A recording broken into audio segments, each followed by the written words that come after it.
A hot summer afternoon in the Northeast. Residents of New York and Toronto look forward to the weekend.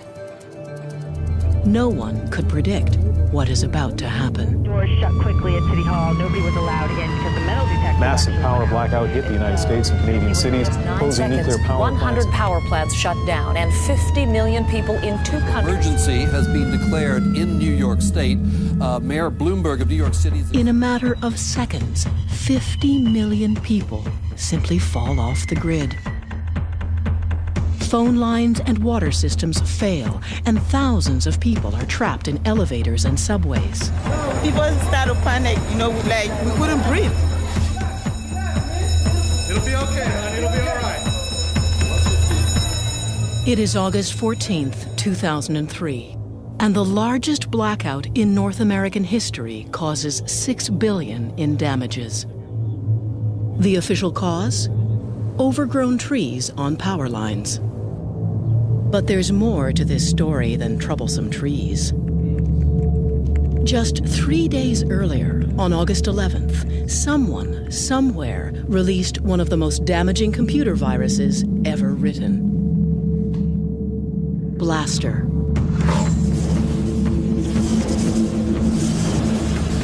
It was probably the biggest attack against the internet ever. Mikko Hyppönen is one of the world's most respected virus hunters.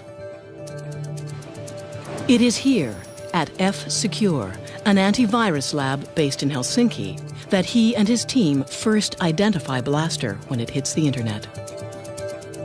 What astonishes Mikko is the impact the virus has on the physical world. Blaster was the first worm that really showed that an attack like this can affect society and the normal life.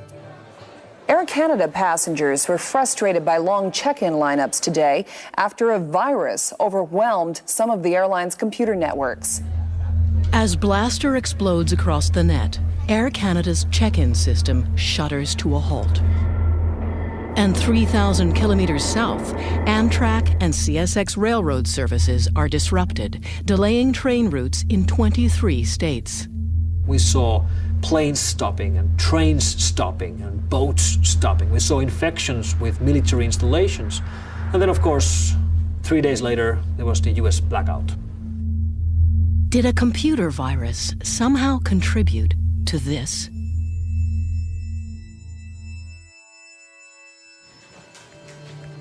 In the 21st century, most of us have had a run-in or two with a virus.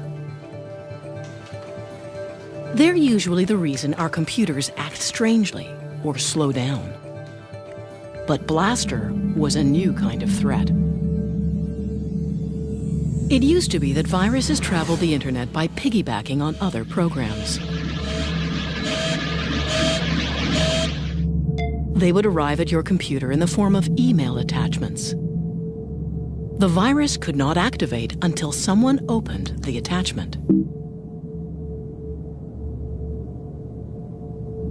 But Blaster was a worm. Worms don't need other programs. They propel themselves through the net, and they are self-activating. In other words, you could get Blaster simply by being connected. You would get infected just by having your PC online. You could be sleeping and your machine would get infected.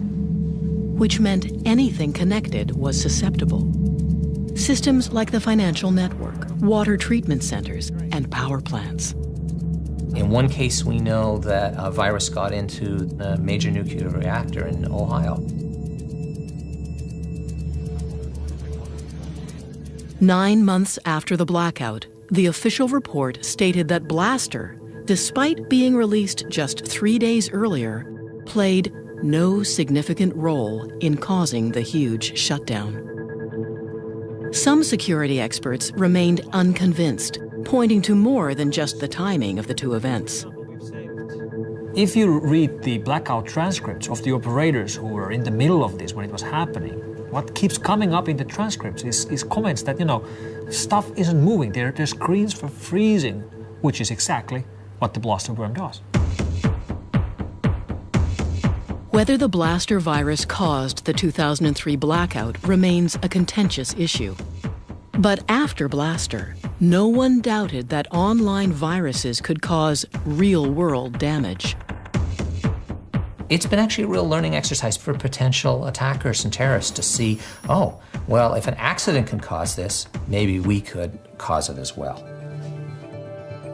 Eric Byers is a former instructor at the British Columbia Institute of Technology. He researches the dangers of connecting critical infrastructure to the internet. There's no question that you could build a virus to take down the critical infrastructure. For example, our power systems, our water systems, our transportation systems, if those go away, then our life radically changes. Today, most critical systems are connected to the internet. And the computers these utilities use are the same Windows-based PCs that you might have in your kitchen. 95% of the machines are running Microsoft Windows. So when you have some sort of a worm or a virus or some sort of threat spreading that affects Windows, it spreads like wildfire. A Canadian oil company came to us and said, you know, we have this big infrastructure and we're curious, you know, can somebody attack this? So Eric went to work. Using only a laptop and some basic hacker software, he easily broke into the holding tanks at the company's refinery. So first of all, I'm going to do what's called cutoff visibility. Now I've fooled it so that the operator doesn't know anything's going wrong in the field. And then I'm actually going to blow up the tank for him. And you can see that all of a sudden this pump has just gone nuts. And pretty soon that tank's going to be overflowing. And in real life, somebody will be walking around with an oil spill.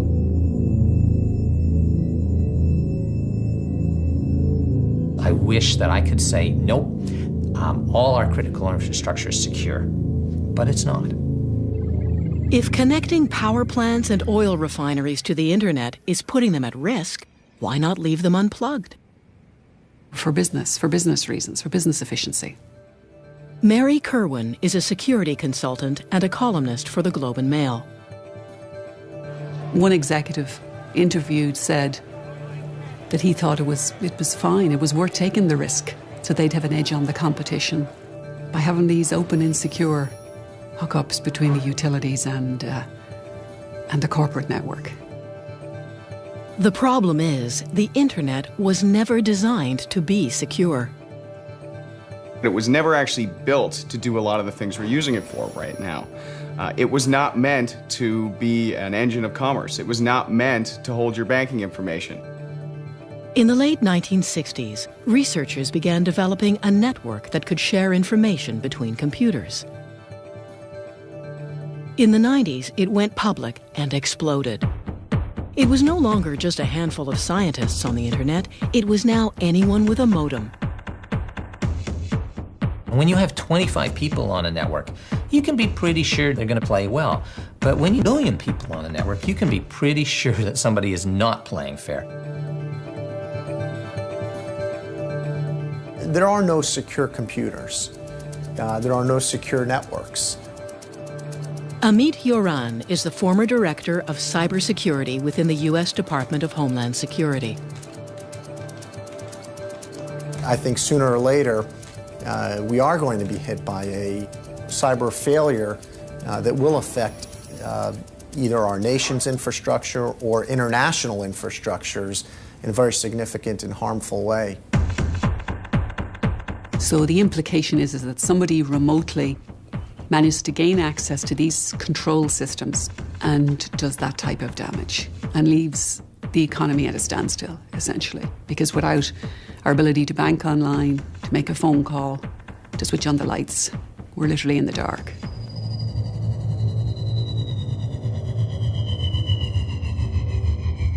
Like most viruses, Blaster had no specific target. Its damage was collateral, releasing it an act of cyber vandalism. Something a kid might do. Most of the time when these guys get grabbed, if and when they get grabbed, it was just for sport or their pals, or they were sitting in their schoolroom in Germany and somebody annoyed them, so they decided to play a game and write viruses or whatever. So usually they have, particularly the kids, they have no clue of what they're doing, and that's why they can be very dangerous. They're called hackers. Some would say they're nothing more than hobbyists, kids mostly. But hackers grow up too. We are the people that are behind the scenes of everything that you take for granted on the internet. It's us. There are three types. The white hats are the good guys. They're the virus hunters or the IT people at your office. The black hats are the bad ones. The virus writers or the crooks who try to steal your credit card number online. And then, somewhere in the middle, are the gray hats.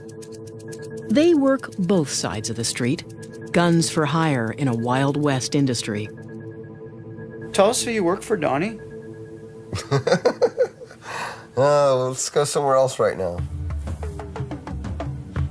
Donnie makes his living as a professional hacker. Exactly how, he won't say. He is sometimes hired by companies to hack into their own systems. It's called penetration testing.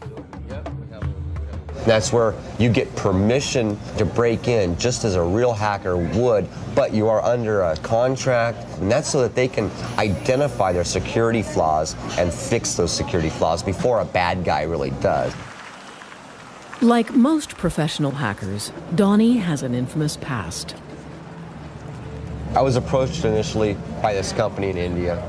They wanted a demonstration of my skill set, so to speak. I ended up compromising 5 different systems with 5 different exploit vectors. Looking further into one of the intrusions, I had indeed broken into mail.gov.in. For all intents and purposes, I took down their government infrastructure. Had free reign on the systems all I wanted. I was able to plant backdoors and gain later access. I was able to read emails. I was able to record keystrokes. In hacker parlance, we would say that I owned India. I owned a small country. Not small. I owned the 2nd largest country in the world. We asked Donnie to demonstrate his skills. In less than 5 minutes, he's broken into the database of a major international airline.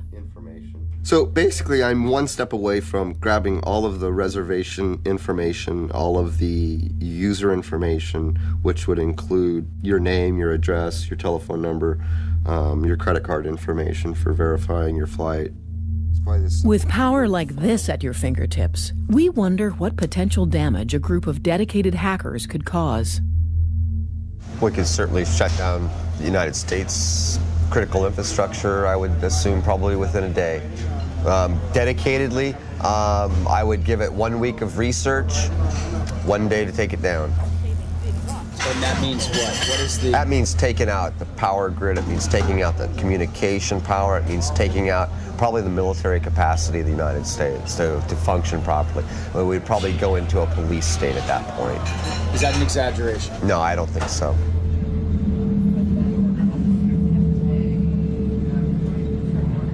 Hacking is a growth industry. There are now books, magazines, and classes that teach hackers how to breach internet security. There are even hacker conventions. DEF CON, held every year in Las Vegas, is the largest. Can you imagine 7,000 hackers loose in the entertainment capital of the world? DEF CON isn't your average convention. It's cash only at the door, which isn't such a bad idea. With 7,000 hackers afoot, it's probably the last place you'd want to use your credit card. Well, DEF CON's been going on a long time now, various degrees of notoriety, hacking their badges and hacking each other and hacking each other's cell phone, and can be a dangerous thing to attend. At DEF CON, you can learn how to pick a lock, electronic or otherwise, or how to hijack a digital billboard. And though most attendees are hackers, there's also more than a few federal agents. In more recent years, you have so many undercover FBI agents that it's hard to tell law enforcement apart from the real deal. Depending on who you talk to, the FBI are there to either spy on the hackers or recruit them. We seek out the rockstar hackers to find out what the cutting-edge threats and vulnerabilities and tomorrow's issues and problems are, because they know. Somebody told us it's easy to spot the FBI. They're the guys over 35.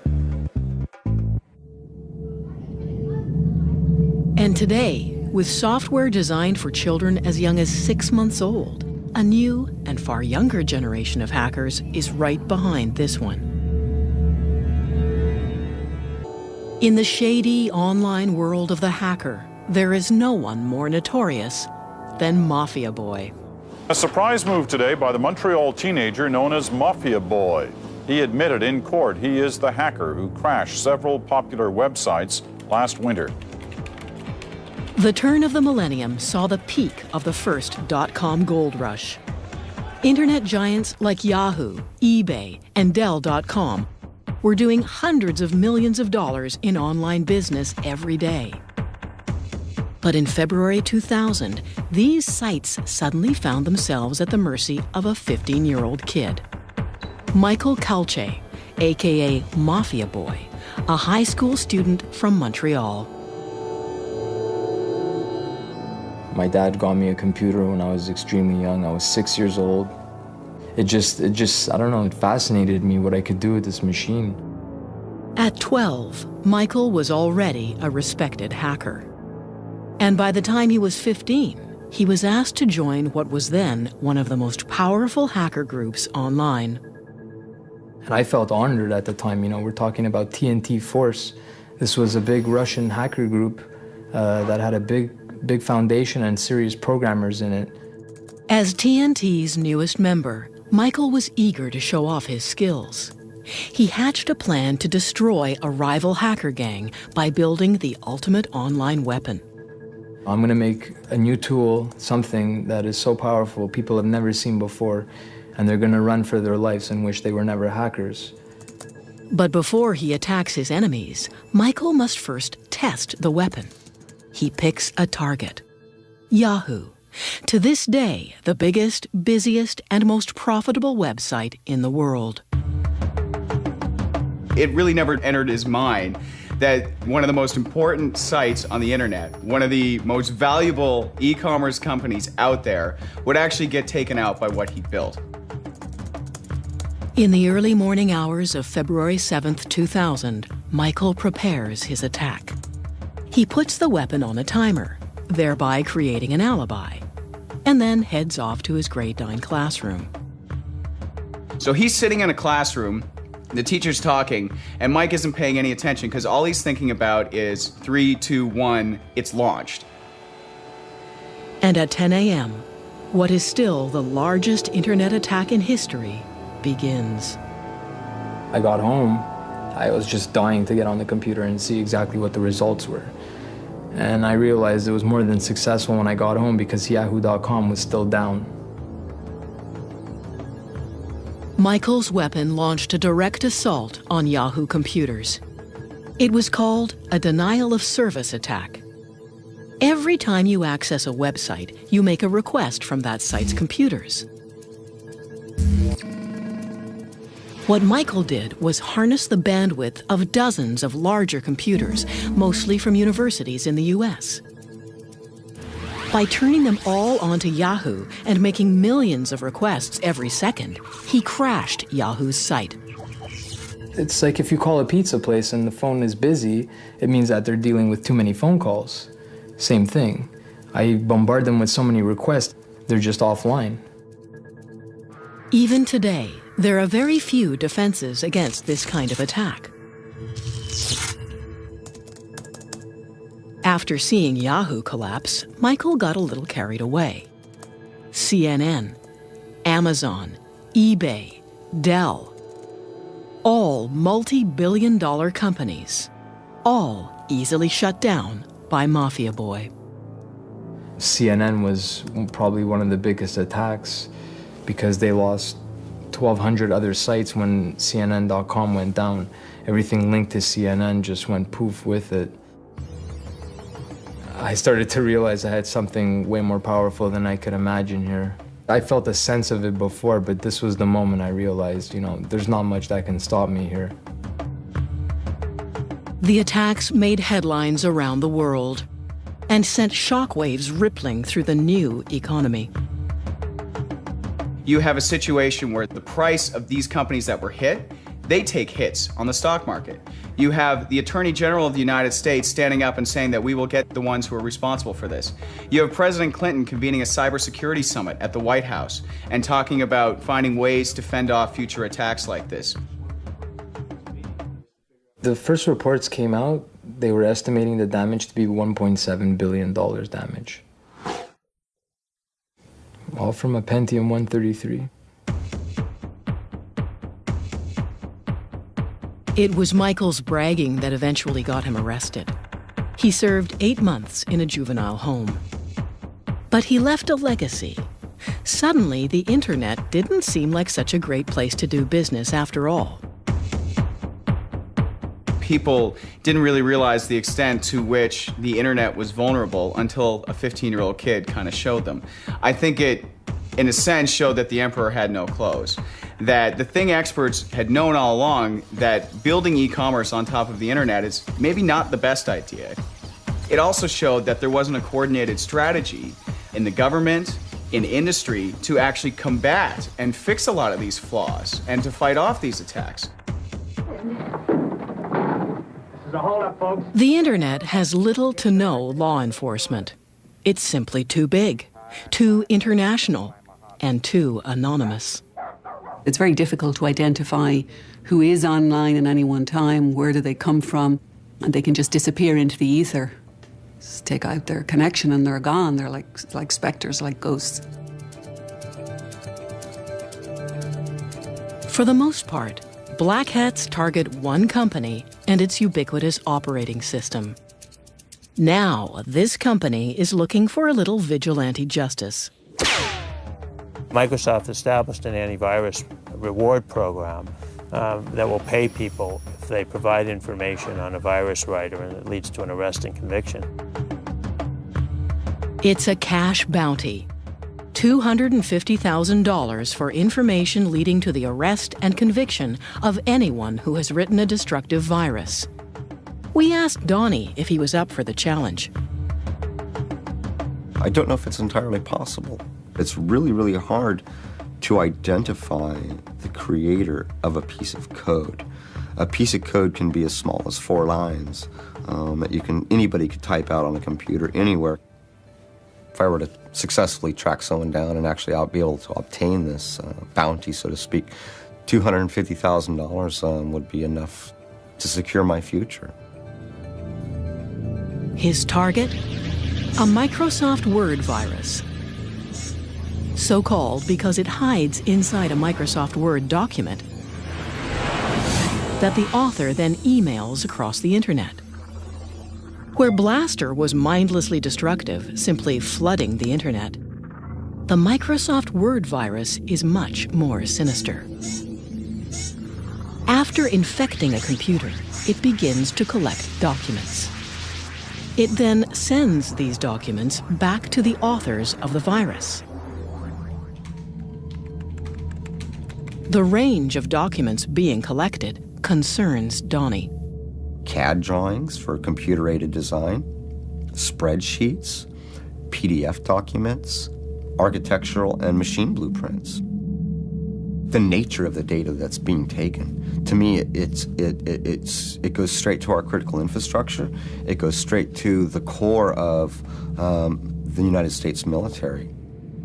And the virus is known to have targeted power systems and government agencies. It is, literally, spyware.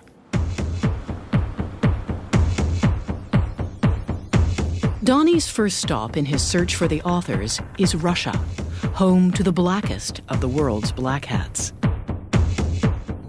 We may not be able to pull this off, but we can certainly try.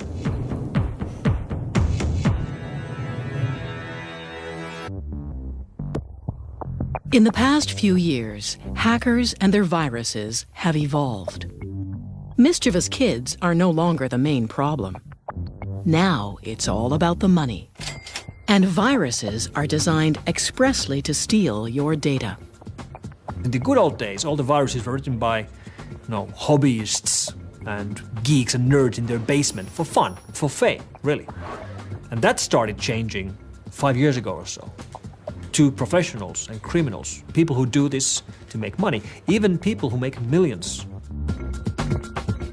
And while thieves used to break into your house, these days it's much easier for them to break into your computer.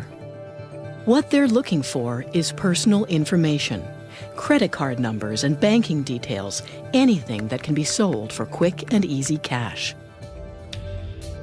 A hacker recently told me that, identity theft is a great new career. It has great benefits. Why would you make minimum wage when you can stay in the best hotels and buy big screen TVs with somebody else's money? Today, TJX announced the theft of millions of credit card numbers and other personal customer information. In 2007, TJX, a department store giant with over 2,000 retail outlets around the world, found themselves the victim of the largest known internet theft to date. Attackers broke into their systems, probably over an insecure wireless network, and basically had the run of their network, as far as we can make out, for as much as 18 months, maybe even a few years, we're not entirely sure. Hackers downloaded credit card numbers, millions of them. The exact figure will probably never be known. Initial estimates of the numbers of individual credentials was around the 45, 46 million mark. In more recent filings, we believe it may be as much as 94 million. And credit cards aren't the only thing thieves took. Initially, we thought it was just credit card, bank card details. Over time, we discovered there were driver's licenses as well, which is much more significant. You're getting into pieces of identification that can really allow identity thieves to build identities from the ground up. The thieves were able to break into the system by using a hacker trick called war driving. Basically, driving around with a laptop and a homemade antenna, often just an empty Pringles chip can covered in tinfoil. Hackers use this antenna to search for unprotected wireless connections. Once they find one, they break in and steal everything on your computer. I've known people who remain nameless who do this for fun, and what they're doing is trying to spot open wireless connections. And they will show you sometimes on their computers the number of, in some cases, Fortune 500 companies perhaps that may have open network connections. Finding open connections isn't difficult. Nowadays, they're almost everywhere. I've seen it in banks, at the airport all the time. You'll see the ticket counter have an open wireless port. Which makes catching the thieves almost impossible. Because they're wireless, the hackers are constantly in motion. The only way to catch one is in the act itself. Lowe's is a large retailer of building supplies with huge mega stores all over mostly the United States.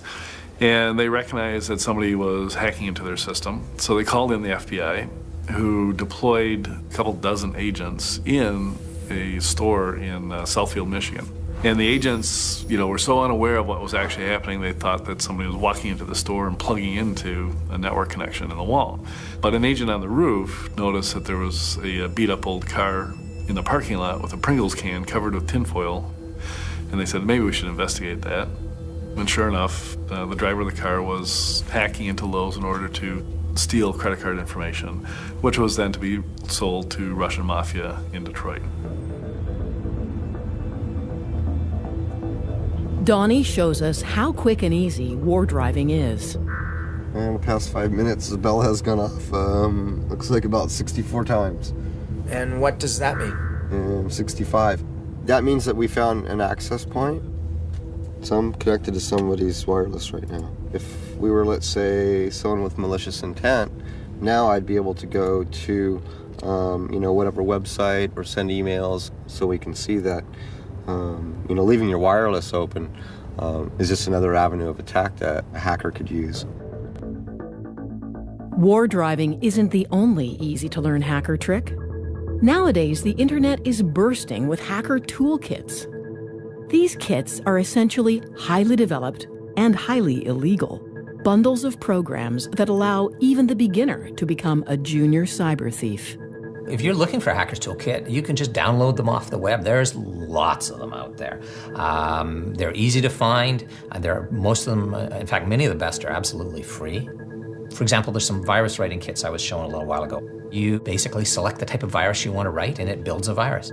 Nowadays, you don't need much skill to become a cyber criminal. You just need the software. I don't think that it's ever been easier to launch an attack that can cause damage or that can steal sensitive information. It's a Google search away. It doesn't make that person a hacker, but it certainly makes them dangerous. With the abundance of toolkits, you'd think you'd hear about cyber attacks more often. But some companies choose to keep that information to themselves. If you have a cyber incident, traditional best practice is cover it up, right? Don't tell anybody about it.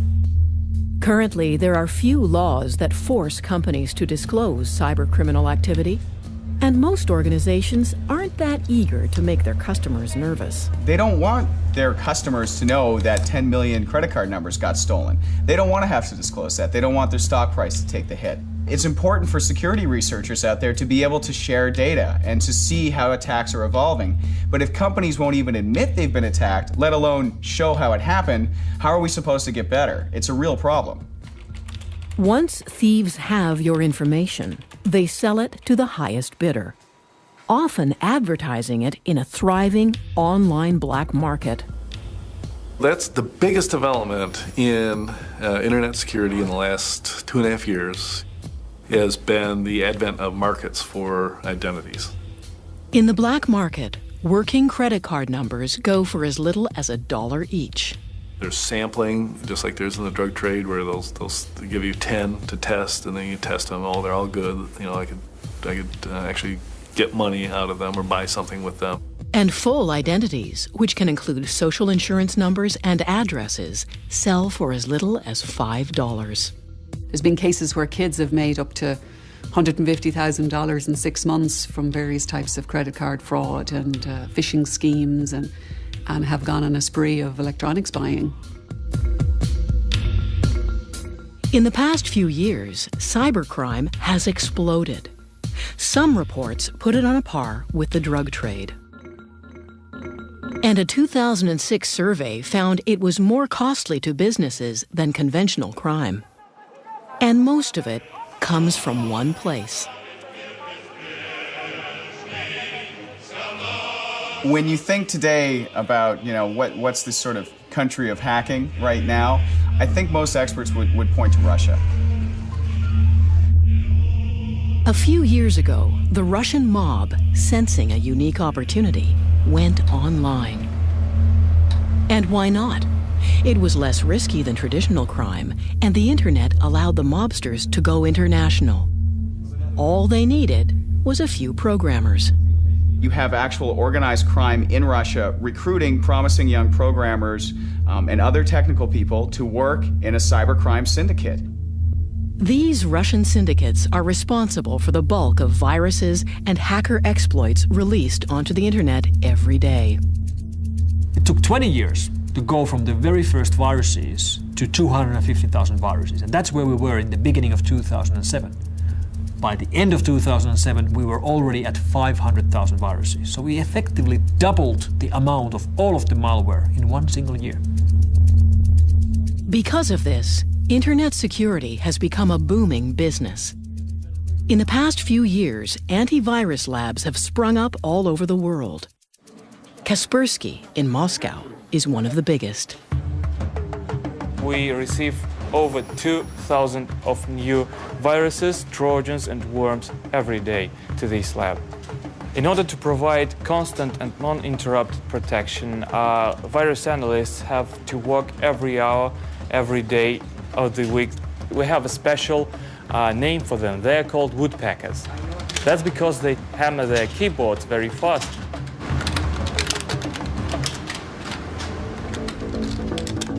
Donnie seeks help tracking down the authors of the Microsoft Word virus. He gets in contact with a group of Russian cyber criminals. These guys are really no different than a criminal ring that would be specializing in stolen car parts or stolen electronics. where they're trying to turn it, sell it, launder the money, and get some type of percentage out of it. One of the group agrees to meet with Donnie in a cafe.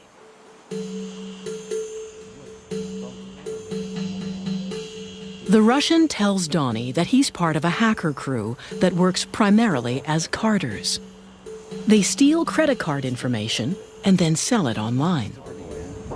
Yes, for a year or something, like we card, how can I say, we hustle. The leader of one crew that I was working with, he makes like from $9,000 to $15,000 a week. I had no idea it was that kind of money. I mean, I was thinking like, $1,000 a week. Donnie then inquires about purchasing viruses that would allow him to steal information from anyone's computer. So, one of the things that I'm also interested in is Trojans and backdoors. Yes. Exactly. It gets until like $1,000 or something. Really? Yes. $1,000 for a Trojan? From 400 to 1,000. Wow, that's insane. But not all viruses have such a clear purpose. In 2007, a new type of virus appears on the internet. Stormworm.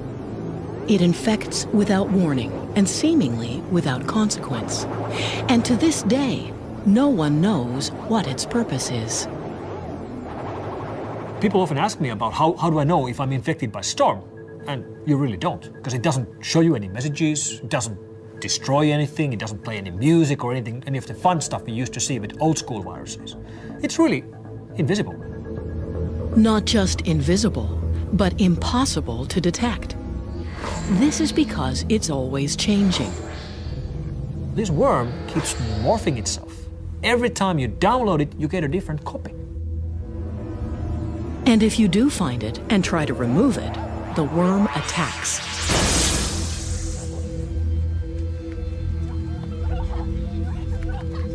But the biggest reason Stormworm is making headlines around the world is that it turns a computer into a so-called zombie or robot. The author of Stormworm can then control your computer, now a zombie, remotely, without you knowing. The zombie computer means a computer which is no longer in control of its owner. The person who actually owns the PC doesn't see this. He thinks the PC works just fine, but there's someone else behind the scenes who has access to that machine and can do whatever he wants on that machine, over the network, any time of day he wants. The worm infects thousands of PCs, creating thousands of zombies. The author of the worm then links all of the zombies together, creating a robot network, or botnet. So the idea of these botnets is that characters who manage to get bad code onto your computer, they own your computer, they have, I like to call it the key under the mat. They can come back anytime they like. You don't know even that they're there. Once you have a botnet at your disposal, you can use the combined power of all these computers at the same time.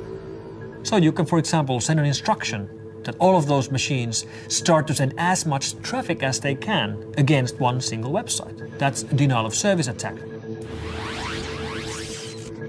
The same type of attack Mafia Boy used to take down Yahoo. There are Russian botnet operators right now selling denial of service attacks launched from their botnets by the hour or by the day.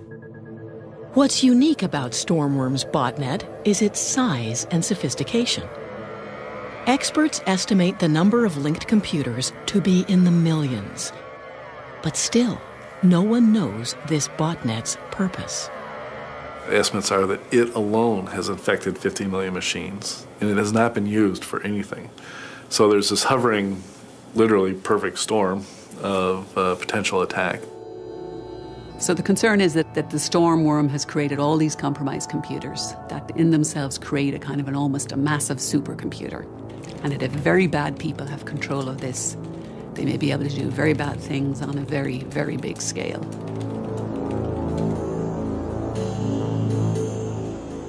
Donnie continues his search for the authors of the Microsoft Word virus. He asks his source if the Russians are involved. they're getting like CAD drawings and design features from companies like that are making like missiles, that are building like subcontractors for the army. It's a hack. We don't get into it of people that do it. So I don't know nothing about it. So you don't know anything about this Microsoft Word virus? I mean, some people tell me, this stuff is coming. The Russians are using. And China is, yes, they have the technology and they have everything. So they're the most people who get into hacking stuff like this. They're going for the big things. Big things. Yes.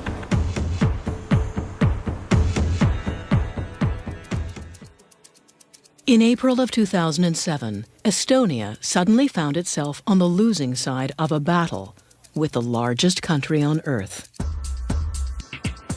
What began as a protest over Estonia's relocation of a Soviet war memorial quickly turned ugly. Riots broke out, and Russian hackers launched what some people call the world's first cyber war. What happened in Estonia was a major cyber attack. Somebody tried to harm the country, the government of the country, the financial organization of the country. Cyber warfare.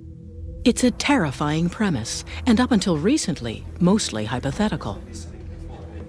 Estonia was particularly vulnerable. Like Canada, it is one of the most wired countries on Earth. More than 78% of the Estonian citizens are doing their banking business via the internet. In a place where most people bank online, attacking the internet makes everyone a little nervous. Down to the point that people may ask, is my money still in the bank if I don't have access to my money? Within minutes, hackers shut down the banks. They also targeted broadcasters, newspapers, and government offices.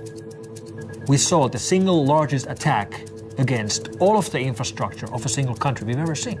And it really started to affect the everyday life of people.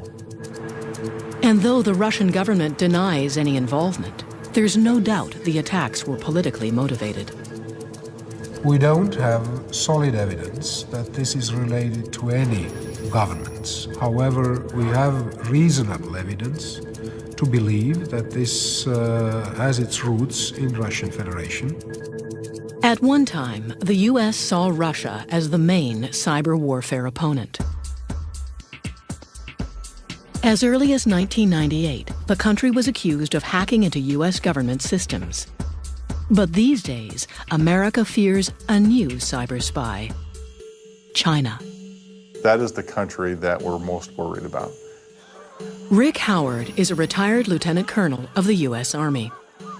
He spent the last 2 years of his career as the chief of the Army's Computer Emergency Response Team, the cyber SWAT team of the U.S. military.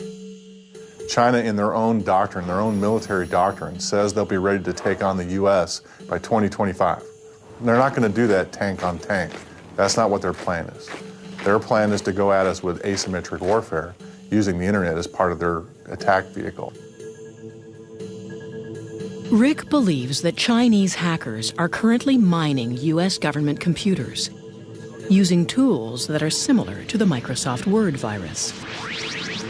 They steal every document on those hard drives, every Word document, every PowerPoint document, every Excel document, and they bring them back to China. We're talking about millions of documents. Stealing national secrets over the net has replaced old-fashioned espionage.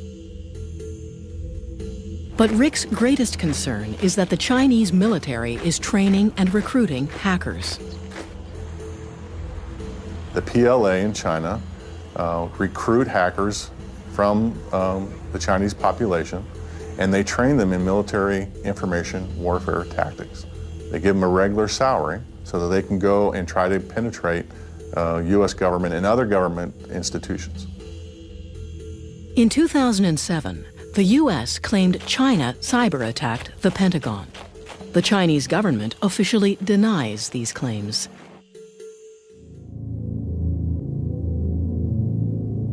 So how vulnerable are we to a cyber attack? And what exactly would it mean? The complete breakdown of financial health, traffic, air traffic, government, structure of a country. You have to concern yourself with the possibility of a digital Pearl Harbor. I think there's always the possibility that a rogue terrorist group were to have a very significant denial of service attack. And if there's anything that people need to understand in cyberspace is that this is hard stuff. You have to take it serious. So if and when an attack comes, are we ready? Donnie abandons his pursuit of the Microsoft Word virus. He reasons that now it's too risky. We're not just looking at black hat hackers, we're not looking at kids, we're not looking at script kiddies, but we're really looking at a coordinated effort sponsored by the Chinese government against not only the United States, but the West in general. He's not as interested in collecting the bounty as he once was. The percentage of it being successful is really low, in my personal opinion. And like a true gray hat, he's already onto something else. So, who are you working for now, Donnie? Not going to comment on that. Fair enough.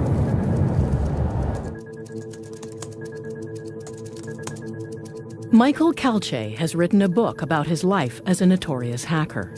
I couldn't stand back knowing what was going on and what's going to happen and how bad it's getting. 8 years after his attack, he says he could do it all over again if he wanted to. Because they haven't done anything about it.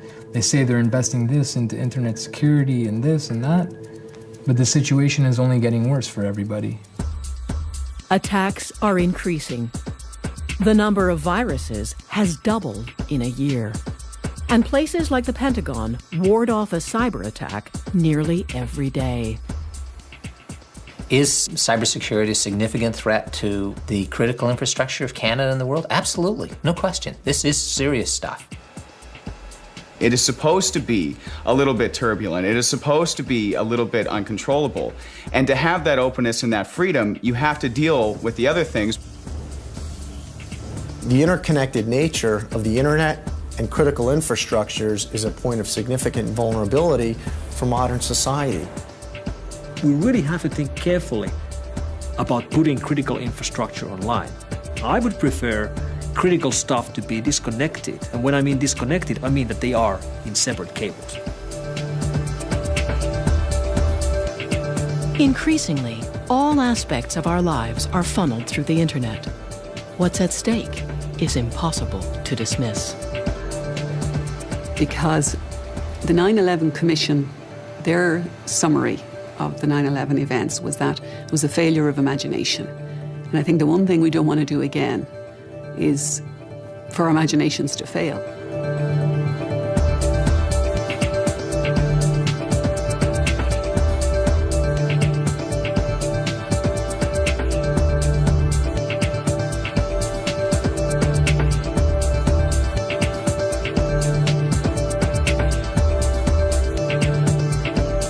Join us next week for a documentary about terminal illness and the right to die in The Suicide Tourist next Thursday night.